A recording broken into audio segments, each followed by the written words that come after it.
It's the co-meet event. It's a straight up banger. We got Kalinn Williams, formerly known as Khaos, taking on Abdul Razak Alhassan.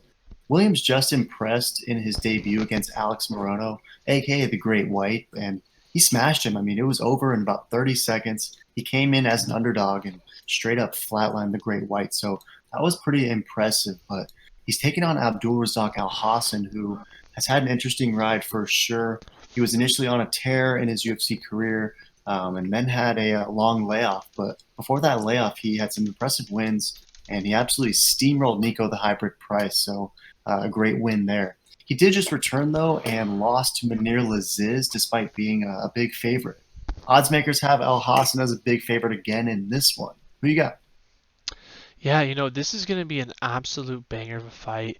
Almost, I kind of even see it being a little bit of a juicy meat steak.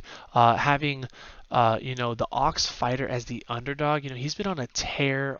One loss. He's been just absolutely mauling everybody. He's been fighting recently, and I kind of see him mauling this guy just like his last opponent in the first few minutes of the first round. Judo Thunder coming off a loss on his debut back from, whatever allocations happened in his past.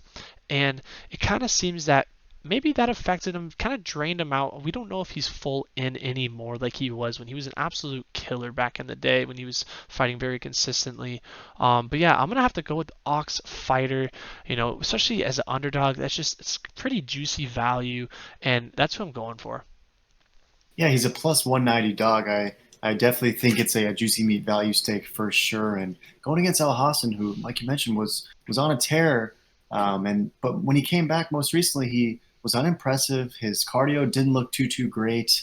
It almost seemed like he was laboring in those latter stages of that fight, and he came in a little overweight too. So you wonder if the 35-year-old fighter, like you mentioned, is kind of all in like Brendan Allen. And so I'm with you. I'm going to go with the Ox Fighter Chaos, aka Kalinn Williams, in this one. It's interesting because Tapology overwhelmingly thinks that Razak Al Hassan, 66%, is going to get the finish over Williams, and majority of it's Brown. But we're both going with the Ox Fighter for this juicy meat value steak. How do you see this one going down? Do you think that Razak Al Hassan will make this go the distance, or is Chaos Williams going to do what he did to the Great White and shut the lights off? Yeah, I think he shut the lights off. I don't think this is going past the first round. Both these guys are killers, but I just see the young, hungry, up and comer. He's 26 years old. He's been looking great, more energy. I think he's going to get it done pretty convincingly. We're both going with the Ox Fighter. Swing that axe. Check out the main event.